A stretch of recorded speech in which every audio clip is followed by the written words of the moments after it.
I do not have a prenup. We got married 20 years ago. I wasn't looking to get married. He asked me to marry him. When he came to me and said, I want a prenup, I was like, then I'm not your girl, dude. I've never been married. I didn't even want to be married. If I say I'm gonna marry you, I'm all in. Like, there's no quitting. There's no outs. Like, you're either in or you're out. I've been the supporter of Grant. He's built everything. He's earned all of the money. But where's my value in that? I gave him something he could never get without me. He could not have those two girls without me. I made a distraction-free environment so that he could go and make decisions and not worry about his wife and kids. I brought in people that he's collaborated and made millions with. They built it. I facilitated a meeting. How do you quantify that? I wouldn't say, oh, I'm gonna go do all of this and help build this, and then you're gonna cut me out if we never make it. Hell no. But that won't happen because we're in it to win it.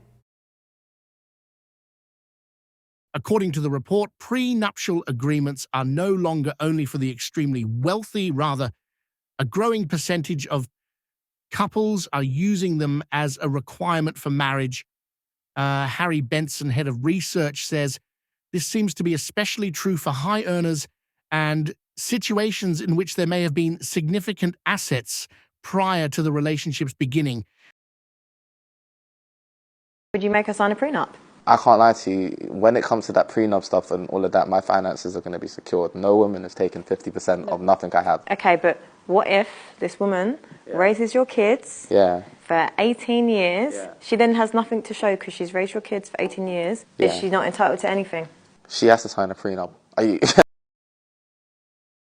Prenuptial agreements are uncommon among women because they want to safeguard their assets, including companies they have founded in the case of divorce. They can specify how their assets will be divided through prenuptial agreements guaranteeing that the money and business interests they have worked so hard to accumulate will be protected. Even if they are interested in playing the role of spouses in divorce, they do not want to discuss their claims with anyone. What is deemed individual property and what is deemed marital property can be precisely defined in a prenuptial agreement. For business owners who wish to make sure their company is not divided or controlled by their spouse during a divorce, this distinction is essential. So does the wage gap exist? I just think you're brainwashed. Something. You think I'm brainwashed? I think that there is a lot of expectations for women to behave a certain way. Are there not expectations for men to behave a certain way too?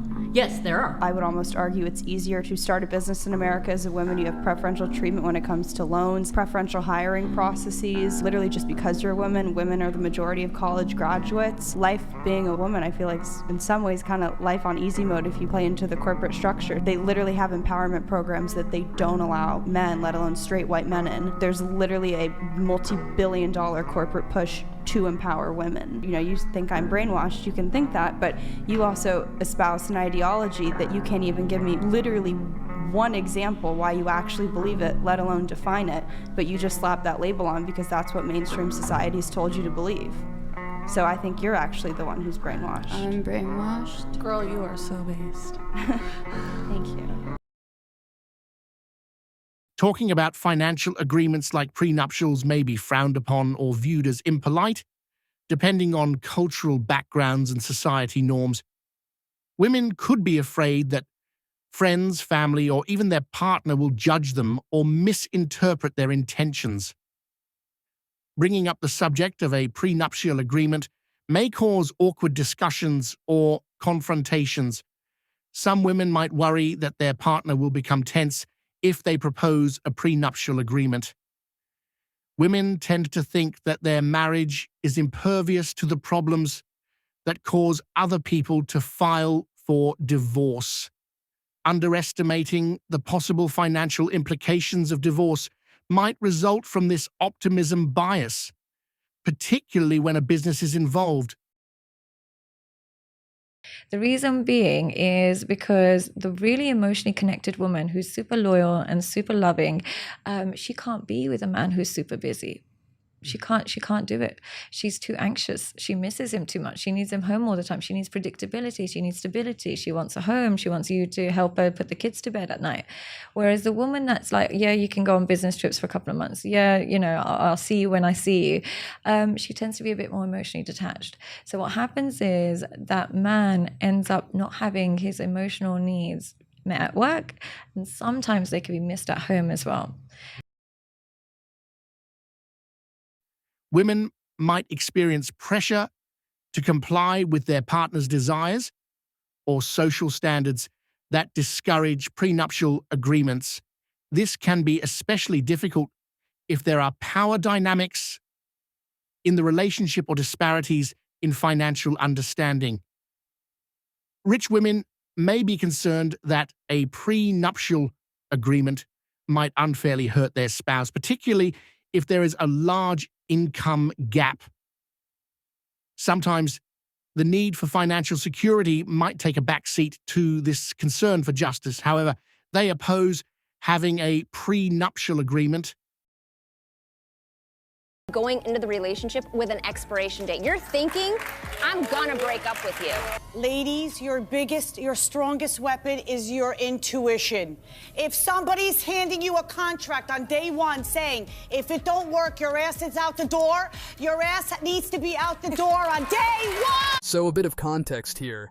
This woman here has been divorced 2 times in her life, and she is giving relationship advice to young women that they should just listen to their intuition, basically act in their feelings and break their relationships. I agree. If you go into it with the idea that it's going to end, let me tell you something. I don't know a single person that has a prenup that ain't had to use it. She said, you're preparing for failure. It's like having a plan B. Yeah, it's your insurance policy. See, people kill me with that. A plan B is ridiculous. If you have a plan B, how can you possibly expect A to work? What he says is good to listen. Over a 15-year period, someone has put forth a lot of effort to build a very successful firm. Her motivation has always been to give her kids a lifestyle she never had as a child, and if a divorce does not work out, she is just not ready to give her partner the spoils of her hard work as part of the settlement. Some women are afraid that their lifestyle would be significantly altered if they did not have a prenuptial agreement, and they just cannot take that chance.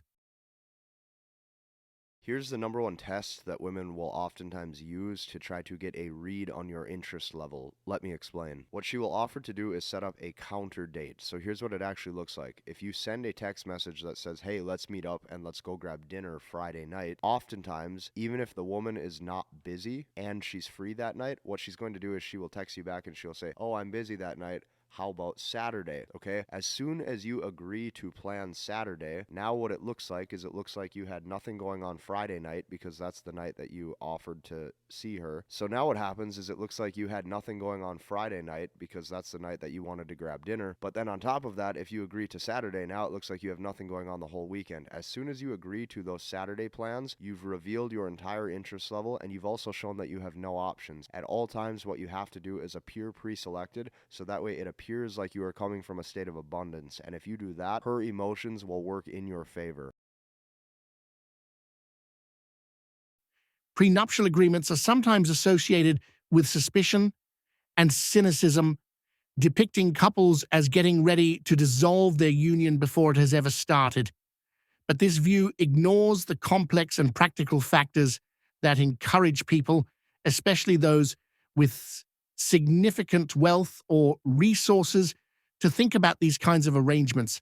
A prenuptial agreement is not only a safety measure against future financial difficulties, rather it is a calculated, strategic approach to marriage that honors the emotional and financial ramifications of matrimony. Marriage is fundamentally a partnership that involves a great deal of emotional investment as well as substantial financial and legal entanglements.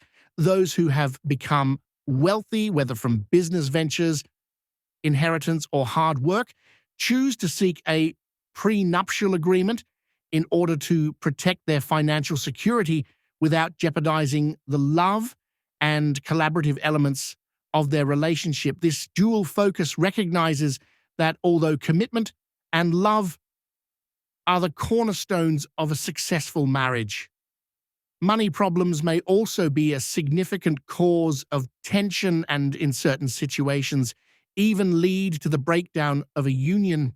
This concludes our A4 Anonymous coverage for the day. Click that like button, please. Make sure you hit that notification bell in addition to subscribing. Leave a comment telling us what you think. Have a great day tomorrow.